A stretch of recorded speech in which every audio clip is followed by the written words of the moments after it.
Hello friends, Ashoka yes में आपका स्वागत है। फ्रेंड्स, आपको पता ही है कि हमारी कई सारी सीरीजें चल रही हैं। उसमें हम एक पीवाईक्यू सीरीज चला रहे हैं हम, जो कि अभी मैं अपलोड कर रहा हूँ। ये जो है पीटी का है, ठीक। ये प्रीलिम्स के लिए जो है हम इसका नाम ही हमने रखा यूपीएससी पीवाईक्यू एक नज़र में। इसका मतलब ये है कि जो बच्चे पीवाईक्यू के प्रश्न नहीं देखते वो यहाँ पर 10 से 15 मिनट 20 मिनट में पीवाईक्यू को अच्छे से देख लेंगे, उसकी प्रकृति को समझ लेंगे और किस तरह की प्रकृति बदली है इससे संबंधित मैंने एक वीडियो डाला था। आप चाहो तो उसको देख सकते हो कि यूपीएससी कैसे अपनी प्रकृति को चेंज कर देता है, अपने चरित्र को बदल देता है, ठीक है। और इसी पीवाईक्यू में हम मेंस का भी लेकर के आ रहे हैं, जिसमें अभी हम सेकंड पेपर में गवर्नेंस संबंधित प्रश्न करा रहे हैं। अभी 2015 का प्रश्न चल रहा है, वो अगर ख़त्म हो जाएगा तो हम फिर उसके बाद आप लोग हमें बताइएगा कि कौन से सब्जेक्ट का जो है अगली बार ले आए। वैसे चलता रहा है, चलता रहेगा। और अगर आप कोई दूसरा सब्जेक्ट बता दोगे, ज्योग्राफी बता दोगे, एनवायरनमेंट बता दोगे, मतलब थर्ड पेपर से बता दोगे या फर्स्ट पेपर से बता दोगे, और एथिक्स बता दोगे, तो हम सारे सब्जेक्ट को ले आएंगे, हमें कोई दिक्कत नहीं। वो तो मुझे लाना था राज व्यवस्था, लेकिन आ गया वो गवर्नेंस का प्रश्न, तो मैंने कहा चलो आज गवर्नेंस ही चर्चा कर देते, क्योंकि यूट्यूब में बहुत जगह गवर्नेंस वगैरह कम पढ़ाया गया है। सब पेड ग्रुप हैं, पेड में पैसा लेकर के पढ़ाते हैं। तो यहाँ पर हम पीवाईक्यू एक नज़र में चला रहे हैं, इसको देखते रहना। और मेंस में जो एक प्रैक्टिस सीरीज चला रहे हैं, उससे आप लोग मेंस के क्वेश्चनों की प्रैक्टिस करिएगा। और यहाँ पर हमने ये काम किया है कि सैटरडे और सैटरडे प्लस संडे को हम पीवाईक्यू पीटी के लिए भी काम करें, क्योंकि अगर मेंस आप कितना भी लिख लो, अगर प्री नहीं निकलेगा तो मेंस कैसे आप जो है लिख पाओगे। इसलिए हमारी एक सीरीज है, इसमें देखिए मैं उत्तर नहीं बताऊंगा, ठीक। प्रश्नों को केवल चर्चा कर दूंगा, बता दूंगा कैसे आपको तैयारी रणनीति बता दूंगा, कैसे आपको पढ़ना है और कैसे यूपीएससी के पीवाईक्यू को अपने यूज में लेना है। भाई एक बार प्रश्न पूछ लिया गया, दोबारा तो उससे पूछेगा नहीं, पूछेगा दोबारा, लेकिन कैसे पूछेगा, उसकी थीम पकड़ के पूछ लेगा, उसके ऑप्शन से पूछ लेगा, वो पूछ लेगा। लेकिन ये नहीं कि हु बहु क्वेश्चन रिपीट कर दे। यूपीएससी हु बहु क्वेश्चन जल्दी रिपीट नहीं करता, एक आध रिपीट कर दे तो कर दे, लेकिन फिर भी चेंजमेंट रहता ही रहता, लेकिन थीम रिपीट होती है हमेशा, ठीक। तो इसलिए हम यहाँ पर ये समझेंगे। बाकी हमारा जो है डिटेल्ड एनालिसिस हम जनवरी में, दिसंबर लास्ट में लेकर के आएंगे, जिसमें प्री के जो भी है। मेरी कोशिश ये है, मैं सोच रहा हूँ कि 1979 से लेकर के अभी तक 2025 तक जो भी प्रश्न अभी तक हुए सब मैं आपको करा दूँ। तो इससे क्या होगा कि आपको फिर फालतू इधर उधर जाने भटकने की जरूरत नहीं होगी। उसको आप पढ़ ही लोगे और उसके साथ साथ आप एक कोई टेस्ट सीरीज लगा लेना, आराम से आपका सिलेबस कंप्लीट हो जाएगा, प्रीलिम्स भी निकल जाएगा। सीसैट को मत भूलना, सीसैट, क्योंकि हिंदी माध्यम के बच्चे अधिकतर सीसैट में फेल होते हैं, ठीक। तो सीसैट पे भी ध्यान रखना। सीसैट में मैं कॉम्प्रिहेंशन से संबंधित वीडियो लाऊंगा, फिर आपको कॉम्प्रिहेंशन कहीं और पढ़ने की जरूरत नहीं पड़ेगी। तो ये देखिए, मैं पहले मेरी रणनीति का हिस्सा सिलेबस होता है, आप लोग सिलेबस को मत भूलिए। पीवाईक्यू प्लस सिलेबस में बार बार बताऊंगा, ये चीज़ें आप जरूर अपने पास रखिए कि ये जो चीज़ें से हम लोग हट ना जाएं, ठीक है। इस पर फोकस रहना चाहिए। तो पहले मैंने सिलेबस देखा प्रीलिम्स का, तो वहाँ केवल देखिए इतना डिफाइन है, पर्यावरणीय पारिस्थितिकी, ठीक।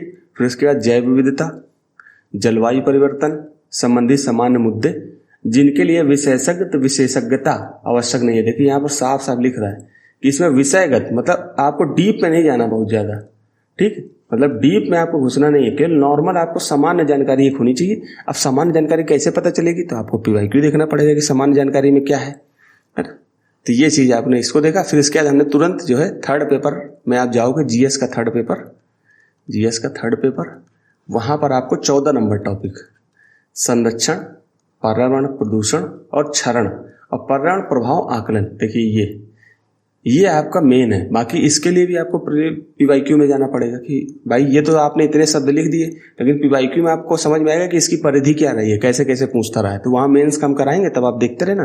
बाकी आप स्वयं से भी जा करके पीवाईक्यू मेंस के देखो, प्रीलिम्स के भी देखो, ठीक है। अब देखिए ये 2013 का प्रश्न है, 2013 से लेकर के 2025 तक एक नज़र में आपको फटाफट करा देंगे। तो इससे क्या होगा कि आप जब भी कोई सब्जेक्ट पढ़ोगे तो आपको पता रहेगा कि हाँ, इससे संबंधित प्रश्न यूपीएससी पूछ लेता है, ठीक। अब कैसे आपको पता चलेगा, जैसे मैंने इसको पढ़ा, फिर मैं बताता हूँ।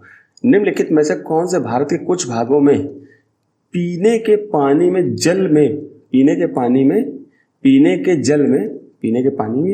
या जल में प्रदूषक के रूप में पाए जाते हैं। अब आपके लिए टॉपिक हो गया कि आप न्यूज़ में पढ़ रहे हो, द हिंदू जैसे पढ़ रहे हो, सर आपको पढ़ाएंगे, तो आपको पता चला कि जल में जो प्रदूषक होते हैं उनके बारे में अगर कोई न्यूज आई तो मुझे ध्यान रखना, क्योंकि यूपीएससी ने 2013 में ये प्रश्न पूछा है।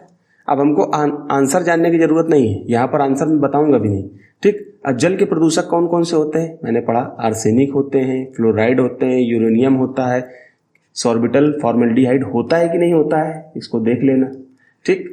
तो जैसे आपने देखा कि आर्सेनिक, तो थोड़ा सा आर्सेनिक के बारे में जान लो, थोड़ा सा फ्लोराइड के बारे में जान लो, थोड़ा सा यूरेनियम के बारे में जान लो। हो सकता है यूपीएससी अगली बार ये रख दे, बना देगा क्वेश्चन ऐसे बनाता है कि यूरेनियम जो है एक ऐसा पदार्थ है जो कि पानी के प्रदूषक के रूप में मिलता है हमें कहीं कहीं, ऐसे बना देगा। तो तुरंत वहां पर यह लिख देगा यूरेनियम कहाँ कहाँ पाया जाता है, क्या पानी के प्रदूषक के रूप में पाया जाता है, एक कथन डाल देगा। तो आप वहां पर इससे समझ जाओगे कि हाँ यार ये तो प्रीलिम्स में एक बार पूछा गया था, इसका आंसर भी था, तो अगली बार वहां पर आपको पीवाईक्यू का फायदा मिल जाएगा। तो आप इसको देखना कि इसमें क्या क्या पाया जाता है, ठीक। फिर इसके बाद देखिए यहाँ पर जो प्रश्नों की प्रकृति थी, पहले देखिए ये आती थी, आज भी आती है, पूर्णतः बंद नहीं हुई, लेकिन पहले इसकी प्रवृत्ति ज़्यादा होती थी तो हमको क्वालिफाई करने में थोड़ी सी आसानी मिल जाती थी। अब क्या हो रहा है कि जैसे कि आपको पता है कि जो है 4 नंबर नहीं होगा, तो आपने तुरंत जो है इसको काटा, इसको काट दिया, इसको काट दिया, तो आपका 2, अब ए या सी में से कोई एक सही होगा, बी डी में से कोई, बी डी तो हो ही नहीं सकता। तो आपका 50% जो है कंपटीशन कम हो गया इस क्वेश्चन को ऑप्शन बेस पे। अब आप इसको तुक्का भी लगा दोगे तो संभावना है कि एक सही हो जाए। इस तरह से आपके प्रश्न आते थे। अब क्या है कि इसकी प्रवृत्ति पहले से कम हो गई है, लेकिन खत्म नहीं हुई है, यूपीएससी कभी भी पलट सकता है, तो इसको भी देखते रहना, जानते रहना, ठीक। फिर हम दूसरा, यूपीएससी ने ये देखिए चर्चित कोई जानवर है, कोई एनिमल है, कोई पक्षी है, बर्ड्स है, कोई जो है रेप्टाइल्स है, तो इस तरह से यूपीएससी प्रश्न पूछ लेता कि चर्चा में कैसे। जैसे काफ़ी बीच में तो कोविड के टाइम में जो है टिड्डे का प्रकोप बहुत ज़्यादा चल रहा था, तो उससे संबंधित यूपीएससी ने प्रश्न पूछा था, ठीक है। तो इस तरह से यूपीएससी मेंस में, प्री में पूछता रहता है, तो आपको इसमें नज़र रखनी है। और करंट पे आप जैसे कोई भी चीज़ हो रही है, न्यूज़ देख रहे हो, तो उस पर आपकी नज़र होनी चाहिए। अब देखिए क्या पूछ रहा है, भारत में प्राकृतिक रूप से पाए जाते हैं। अब आप ये जैसे कहीं पर न्यूज़ में पढ़ रहे हो, तो आपने कोई जानवर देखा, कोई बर्ड देखा, ठीक है, बर्ड्स देखा, ये एनिमल देखा, एनिमल्स देखे, या कोई रेप्टाइल्स देखा, तो तुरंत उसके बारे में आप जो है, क्योंकि यूपीएससी भाई ये न्यूज़ में तो केवल नाम रहे होंगे, तारा कछुआ, वामन, मॉनिटर लिजार्ड, स्पाइडर वानर, ठीक है, ये न्यूज़ में रहेंगे। अब आपको ये देखना कि ये कहाँ कहाँ पाए जाते हैं, कहीं ऐसा तो नहीं केवल भारत में ही पाया जाता हो, या अब आपको प्रकृति एक पता चल गई कि केवल प्राकृतिक रूप से भारत में पाए जाते हैं। अब इसी को उठा करके यूपीएससी ने 2023 में कंगारू से संबंधित एक प्रश्न पूछा था कि वो क्या प्राकृतिक रूप से ऑस्ट्रेलिया में ही पाए जाते हैं। तो ये चीज, इसकी प्रकृति पता चल गई कि यूपीएससी बॉर्डर से संबंधित प्रश्न जरूर पूछता है कि क्या केवल भारत में पाया जाता है, ये क्या भारत में प्राकृतिक रूप से पाए जाते हैं। तो इसका मतलब अधिकतर ऐसे प्रश्न होते हैं, जैसे मान लो कि ये भूटान में भी पाया जाता है, मान लो कि कोई प्रश्न है भूटान में भी पाया जाता है, नेपाल में भी पाया जाता है। अब ऐसे प्रश्न यूपीएससी की नज़र में रहते हैं, तो वो केवल लिख देगा ये केवल भारत में पाया जाता है। तो आपको लगना चाहिए कि यार ये तो भूटान में भी है, नेपाल में भी है, तो आपको ये ध्यान रखना है, ठीक। इस तरह से यूपीएससी प्रश्न बना देता है, तो इसलिए मैं इसको बता रहा हूँ। बाकी आप देखिए, मैं यहाँ पर आंसर नहीं बताऊंगा, आपको ये बताऊंगा कि आपको पढ़ना कैसे है। आप जब भी पढ़ें तो आपकी नज़र कहाँ पर होनी चाहिए, ठीक है। तो तारा कछुआ के बारे में आप थोड़ा सा जान लीजिए, थोड़ा सा वामन सुअर के बारे में जान लीजिए, फिर आपको मॉनिटर छिपकली, मॉनिटर लिजार्ड के बारे में जान लीजिए। स्पाइडर वानर ये अमेरिका वगैरह में ज़्यादा पाया जाता है, ये भारत में नहीं पाया जाता, ये भारत में प्राकृतिक रूप से पूछ रहा है, तो ये नहीं पाया जाता। तो 4 आपने यहाँ से काट लिया, आपका आंसर तक आप पहुँच जाओगे। अब यहाँ पर आंसर नहीं बताऊँगा मैं, ठीक। इस तरह से आपको पढ़ना है। फिर आप देखिए, अब इसका मतलब देखिए, निम्नलिखित पर विचार कीजिए। अब देखिए यूपीएससी की थीम क्या है कि बायोस्फीयर रिजर्व जो होते हैं उसके बारे में यूपीएससी पूछ लेता है। इसमें पूछ रहे हैं निम्नलिखित युग्मों में से कौन सा सही है। गारो पहाड़ियाँ, लोकटक झील, बरैल क्षेत्र, नामदफा राष्ट्रीय उद्यान, डाफला पहाड़ियाँ। अब आपको ये जानना है कि यूपीएससी जो है biosphere reserve, national park, biosphere reserve, ठीक,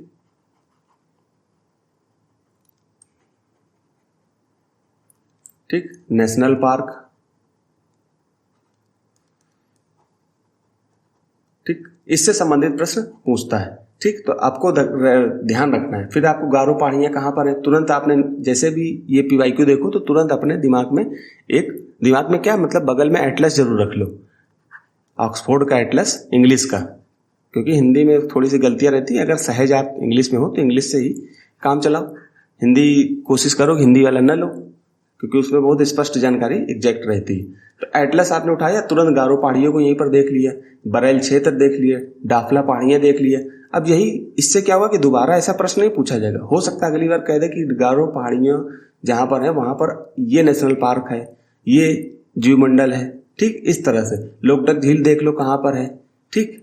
फिर वहाँ पर जो है एक लोकटक झील में फुंडी घास मिलती है, फुंडी, और डांसिंग डियर, उसके बारे में पढ़ लो, फुंडी के बारे में पढ़ लो, ठीक। इस तरह से जो है आपको जानकारी। तो आगे बढ़ते हैं हम, यहाँ पर केवल आपको दिखाना। फिर आपका जीव जंतु से संबंधित प्रश्न पूछ ली, सामान्य जानकारी पूछता है हमको, देख लो आपको जो है यहाँ पर दिखा हुआ है कि आपको जिनके लिए विषयगत विशेषज्ञता आवश्यक नहीं है, तो सामान्य जानकारी आपको चाहिए केवल कि सामान्य की समुद्री गाय क्या होते हैं, जिसको सी काऊ बोलते हैं, डुगोंग जिसको बोलते हैं, ठीक। फिर आपका सी लॉयन, फिर आपका सी हॉर्स, इनको जो है तुरंत गूगल में डालो और देखो।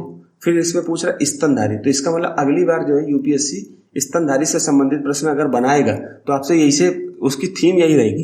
फिर हो सकता है कि क्वेश्चन में डाल दे कि घोड़ा, समुद्री गाय और समुद्री सिंह, ये तीनों कैसे जानवर है, नीचे लिख देगा स्तनधारी, ये कुछ और ऑप्शन डाल देगा। इस तरह से यूपीएससी प्रश्न बनाता है, थीम ऐसी मतलब आती है, ठीक है। हो सकता है कि जो है जानवरों से संबंधित, जो है जीव जंतुओं से संबंधित, फ्लोरा एंड फौना से संबंधित यूपीएससी प्रश्न बनाएगा और काफी इंपॉर्टेंट होता है। इसमें आगे चल के इंडेंजर्ड IUCN की जो श्रृंखला है, फिर इसके बाद वोल्नरेबल, ठीक, क्रिटिकली इंडेंजर्ड, इस तरह के प्रश्न पूछे जाते हैं। तो ये आपको IUCN साइट्स, ये मैंने NCERT में भी बताया था, तो वहां से आपको जानकारी मिलती रहेगी। तो आपको ये जानवर आप तुरंत गूगल में, जैसे मैं पढ़ा रहा हूँ, तुरंत खोलो, मुझे स्टॉप करो और देख लो इसको, ठीक। इसी तरह से आपको जानकारी प्राप्त करनी है। फिर इकोलॉजी की घटती उत्पादकता के क्रम में निम्नलिखित में से कौन सा अनुक्रम सही है, ठीक। महासागर, झील, घास स्थल, मैंग्रोव। अब आप देखो कि मैंग्रोव की कैसी जो है पारितंत्र, मैंग्रोव का जो इकोसिस्टम वो कैसा है, ठीक है। घास स्थल का कैसा इकोसिस्टम है, महासागर का कैसा इकोसिस्टम है। फिर ये देखो कि ये झील का कैसा इकोसिस्टम है। फिर ये देखो कि ये सबसे ज्यादा कहाँ पर जो है आपको पर्यावरण की गतिविधियां ज्यादा देखने को मिलती है, जहां पर जो है ज्यादा आपको मतलब कि घास स्थल और बहुत सारी मतलब जो है पर्यावरण की परिस्थितियां आपको पारिस्थितिकी देखने को मिलती है। सबसे ज्यादा कहाँ पर है ना, उत्पादकता, मतलब पारितंत्र की सबसे ज्यादा उत्पादकता कहाँ पर दिखेगी, ठीक है। तो वहां पर देखो कि मैंग्रोव में ज्यादा है कि महासागर में ज्यादा है कि घास स्थल में ज्यादा है, क्योंकि यूपीएससी एक लगातार वे में देखता है कि बढ़ते हुए क्रम में बताओ या घटते हुए क्रम में बताओ, इस तरह की प्रवृत्ति बहुत ज्यादा रहती है, ठीक है। तो ये आपको ध्यान में रखना है। फिर आगे देखिए, घास स्थल में वृक्ष पारिस्थिति अनुक्रमण। अब देखो ये जो इकोलॉजिकल सक्सेशन होता है, सक्सेशन, एक होता है क्लाइमेक्स। ये दो शब्दावलियां यूपीएससी में बहुत ज्यादा रहती, प्रीलिम्स में पूछ भी ली जाती है काफी। तो इसके बारे में पूछना है कि वृक्ष पारिस्थितिकी अनुक्रमण के अंश के रूप में। अब पारिस्थितिकी अनुक्रमण क्या होता है, पहले इसको जाके पढ़ो। फिर पारिस्थितिकी क्लाइमेक्स क्या होता है, चरम उत्कर्ष जिसको बोलते हैं, चरमोत्कर्ष, ये क्या होता है, इससे संबंधित यूपीएससी अगली बार कहीं ऐसा तो प्रश्न बना दे। तो पहले ये शब्दावलियों, मैंने शब्दावली पे फोकस किया ना कि शब्दावली बहुत ज्यादा पूछी जाती है, शब्दावली पे ध्यान रखो, ठीक है। तभी प्रीलिम्स निकलेगा, इतनी मेहनत आपको करनी पड़ेगी। मैं यहाँ पर सब कुछ बता दूंगा तो फिर मतलब क्या आपका। यहाँ पर इसलिए ये सीरीज लाई जा रही है कि आपको फायदा मिले। इससे फायदा क्या मिले कि आप जब भी पढ़ें तो आपके माइंड में ये बात बनी रहे कि ये जो है इस तरह के प्रश्न पूछे जाते हैं, एक बार पूछे गए हैं। क्योंकि बहुत बच्चे PYQ नहीं देखते हिंदी माध्यम में, खास करके उनके लिए ये सीरीज ला रहा हूँ। जो नहीं देखते हैं तो वो यहाँ पर देख लें 10 मिनट। मान लो कोई ऑफिस वर्क कर रहा है या घर में है, PYQ की उसके पास बुक नहीं है, तो अपना YouTube खोला, आपको 2013 से लेकर के 2025 तक के पूरे PYQ आपको यहीं पर मिल गए, तो आपको भटकना नहीं पड़ेगा। तो मैंने इसीलिए ये सीरीज शुरू की। बाकी हमका डिटेल्ड जो है एनालिसिस आएगा, आप परेशान मत होइए। उसके लिए हम ऐसी डिटेल्ड एनालिसिस लाएंगे कोई लाया ही नहीं होगा, ठीक। फिर उसके बाद देखिए, आप देखिए सामान्य जानकारी, कंप्यूटर या उनके पुर्जे असंगत या अव्यवस्थित निपटान के कारण निम्नलिखित में से, अब देखिए ई अपशिष्ट इंपॉर्टेंट हो गया। ई अपशिष्ट की मतलब आप इतने सारा मोबाइल यूज कर रहे हो, कंप्यूटर यूज कर रहे हो, तो पहले कंप्यूटर से पूछ लिया, अब हो सकता है अगली बार मोबाइल से पूछ ले।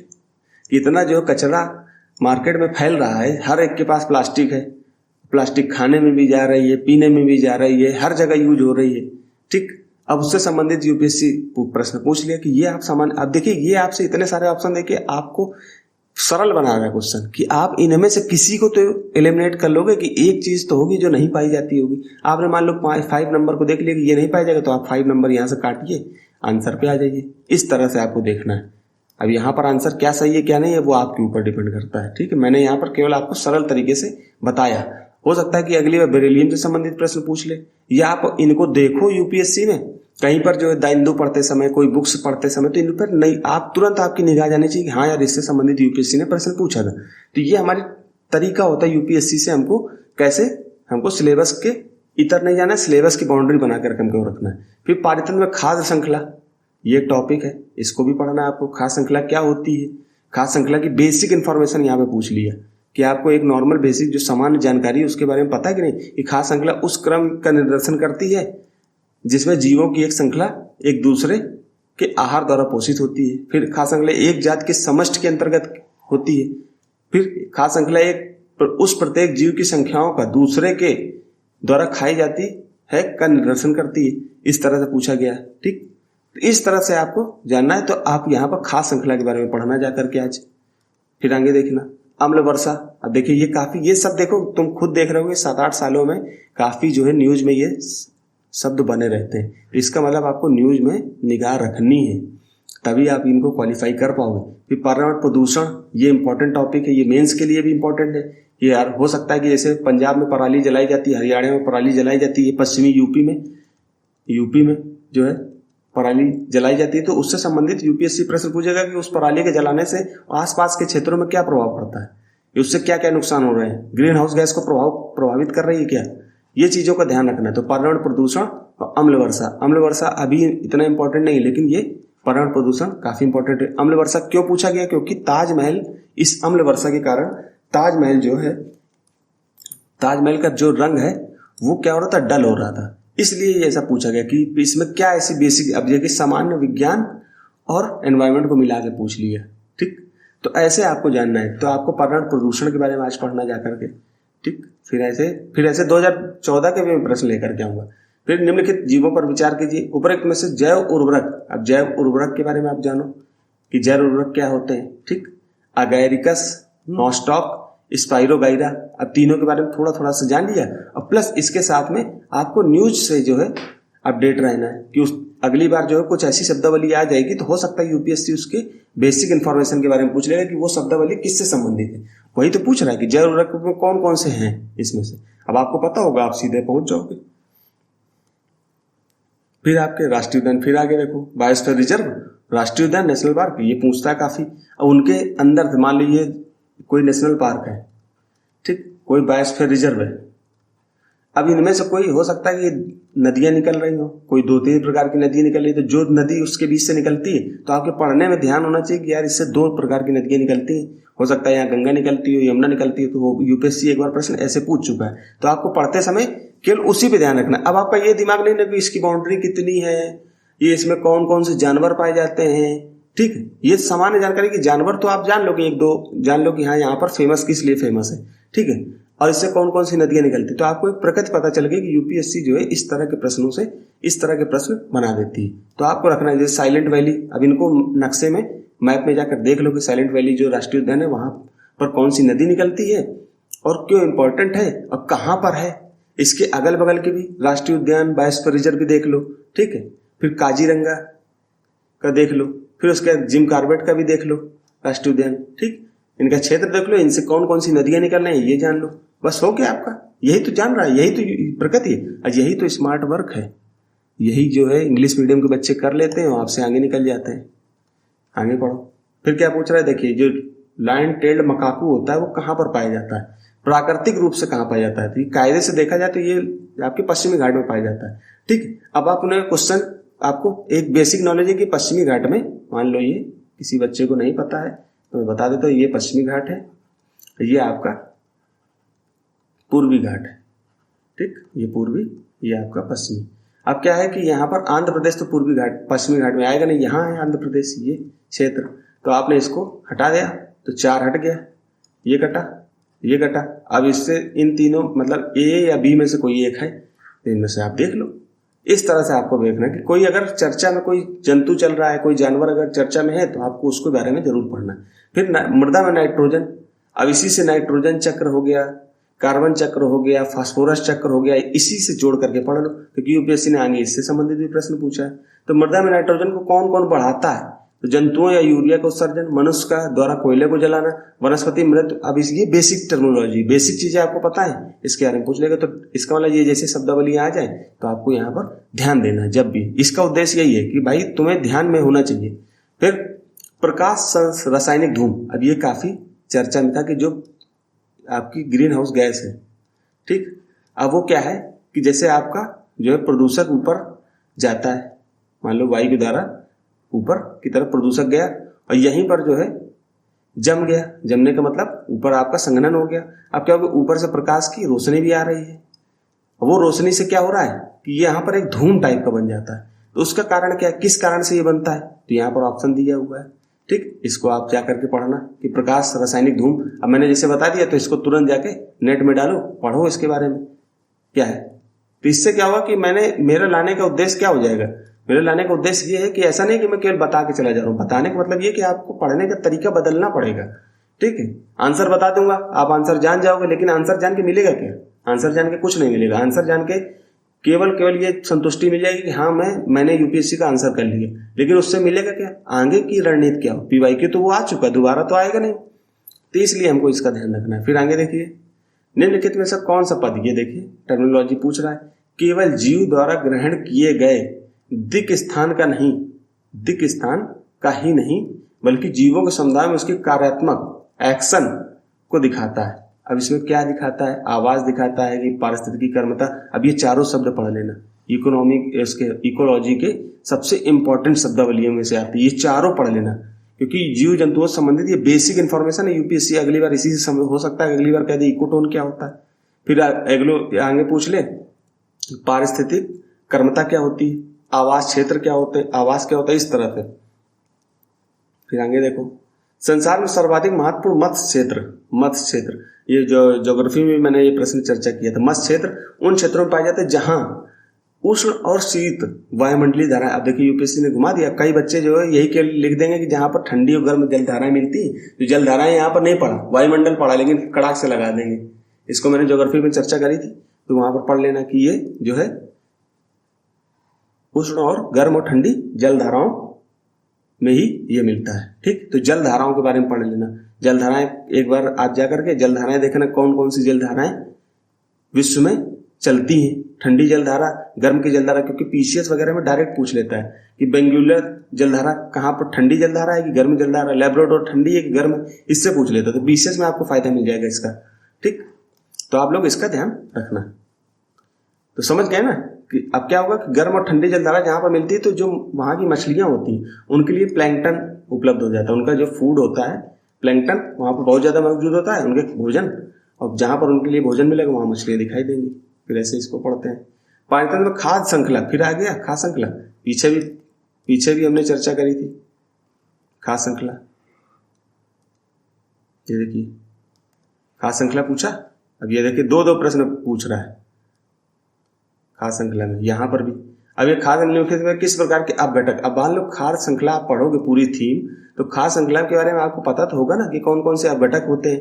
भाई ऐसा तो नहीं कि केवल खाद्य श्रृंखला ऊपर पढ़ा चल दिए, उसमें ये भी तो पता होगा कि विषाणु पाया जाता है कि नहीं पाया जाता है, जीवाणु पाया जाता है कि नहीं पाया जाता है, फंगी पाया जाता है कि नहीं पाया जाता है। तो ये चीजें आपको ध्यान रखनी। तो आपको खाद्य श्रृंखला इंपॉर्टेंट हो गई आपके लिए, तो आप खाद्य श्रृंखला को प्राथमिकता दोगे कि हमको खाद्य श्रृंखला जो है अच्छे से जाकर के पढ़ना है। उसमें क्या क्या है, उसके कॉज हैं, कारण क्या है, उसके प्रकार क्या है, उसका प्रभाव क्या पड़ता है, ये सब चीजें तुरंत आपको, जैसे यूपीएससी के प्रश्न तो आपको कारण प्रभाव ये सब चीजों का दिमाग लगा लेना तुरंत।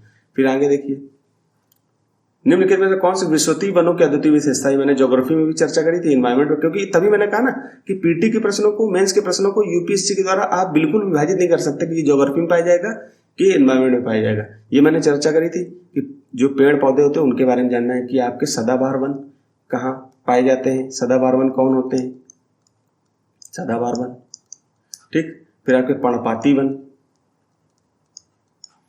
ठीक। फिर उसके बाद कटीली झाड़ियां, फिर टुंड्रा प्रदेश में कौन सी वनस्पतियां पाई जाती हैं, फिर आपकी टाइगा प्रदेश में कौन सी वनस्पतियां पाई जाती हैं, फिर आपको विश्वतीय क्षेत्र में कौन सी वनस्पतियां पाई जाती हैं, फिर उष्णकटिबंधीय वनस्पतियां कौन सी होती हैं, फिर शीतोष्णकटिबंधीय वनस्पतियां कौन सी होती हैं। इन सब का जो है आपको जानकारी रखनी पड़ेगी। फिर आपको देखिए, फिर वही से देखिए यहाँ पर पूछ लिया, फिर उसके बाद तुरंत उसी साल मरुस्थलीय क्षेत्र में पूछ लिया। इसका मतलब कि जो क्षेत्र हैं उनके बारे में आपको जानकारी रखनी कि मरुस्थलीय क्षेत्र कैसे होते हैं, वनस्पति क्षेत्र विश्वतीय क्षेत्र कैसे, तो उष्णकटिबंधीय क्षेत्र कैसे होते हैं, शीतोष्णकटिबंधीय क्षेत्र कैसे होते हैं। तो जल ह्रास को रोकने के लिए निम्नलिखित में से, ये तो सामान्य क्वेश्चन है। पर्ण मतलब पत्तियां, रूपांतरण होता है, कठोर एवं मोम होते, लघु एवं पर्णहीनता होती, पर्ण की जगह कांटे होते हैं, ये तो आपको सामान्य जानकारी है। फिर आप 20 में आ जाइए, अब देखिए फिर जंतु से संबंधित पूछ रहा है। इसका मतलब ये चर्चा में रहते साल 2 साल तभी पूछ लेता है। ऐसा थोड़ी कि 20 साल पहले चर्चा में था उठा के तुमसे पूछ गया, ऐसा नहीं। वो भी जानते हैं कि भाई तुम सामान्य जानकारी तुम्हें है कि नहीं है, न्यूज में तुम पढ़ रहे हो कि नहीं पढ़ रहे हो। तो इसके बारे में घड़ियाल के बारे में पूछ लेगा। घड़ियाल काफी जो है, एक तो स्वच्छ पानी में रहता है, आप देखो चंबल की घड़ियाल काफी फेमस है। फिर चर्मपीठ कूर्म मतलब लेदर बैक टर्टल। अच्छा एक चीज और है कि जो चीज हिंदी में न समझ में उसको इंग्लिश में भी देखो, इंग्लिश में आपको उससे बेहतर चीजें समझ में आ जाएंगी कहीं कहीं पर। फिर अनूपमरक, इसके बारे में पूछ लिया। तो ऐसे आपको पढ़ना है। फिर ये देखिए IUCN की लिस्ट कौन, उपरोक्त में से कौन सा संकटापन की स्थिति में है, इंडेंजर्ड की स्थिति में है कि वुल्नरेबल की स्थिति में है कि क्रिटिकल इंडेंजर्ड की स्थिति में, ये IUCN की लिस्ट होती है, इनको बारे में जानना है। फिर साइट्स के बारे में भी पढ़ लेना, हालांकि मैंने NCERT में पढ़ाया बहुत अच्छे से, बाकी आप लोग UPSC लेवल का और अच्छा से जानने के लिए इसको गूगल में ChatGPT का यूज करिए, जेमिनी का यूज करिए, ठीक है। इस तरह से आप यूज करोगे तब आपको जाके अच्छी बेहतर समझ आपको होगी। तो यहीं तक रखते हैं। 20 सवाल 2013 में आए थे, फिर हम 2014 का भी कल मतलब अगले सैटरडे संडे को लाएंगे, और कल जो है पीटी के और प्रश्न किसी और चीज के लिए लाएंगे। तो यहाँ पर आपको एक सामान्य जानकारी मिल जाएगी, ठीक। सामान्य जानकारी मिल गई तो बस आपको जो है कैसे आपको आगे अप्लाई करना है, तो एप्लीकेशन आपको खुद करना पड़ेगा। अप्लाइड आपको, क्योंकि यूपीएससी अप्लाइड फॉर्म में ही क्वेश्चन पूछ रहा है, तो आपको यहाँ समझना है कि पढ़ने की प्रवृत्ति क्या होनी चाहिए, क्योंकि हमने यहाँ देखा प्रश्न और तुरंत वहां पर अप्लाई करना है। पढ़ते समय पढ़ाई को अप्लाई किया, फिर आपको वही चीज प्रश्न को, जब प्रश्न सामने आएगा तो आपको ये नहीं लगेगा कि मैं प्रश्न को नहीं जानता हूँ, और नहीं भी जानते हो तो टैकल करने की स्थिति में आ जाओगे। जैसे देखा आपने, तुरंत आपको पता होगा कि यार ऐसे तो आते यूपीएससी के प्रश्न, इनको हल करना मुझे आना चाहिए। अब पहले देखो इस तरह के प्रवृत्ति वाले प्रश्न आ जाते थे कि एलिमिनेशन मेथड काफी अच्छे से काम कर जाता था, आज भी काम कर रहा है लेकिन कम काम कर रहा है। इस तरह के प्रश्न अभी भी आते हैं, इनकी मात्रा थोड़ी सी कम है। 10-20 आ गए तो 10-20 तो कम से कम उसमें तो कम से कम पकड़ हो जाए। तो यहीं तक रखते हैं, धन्यवाद।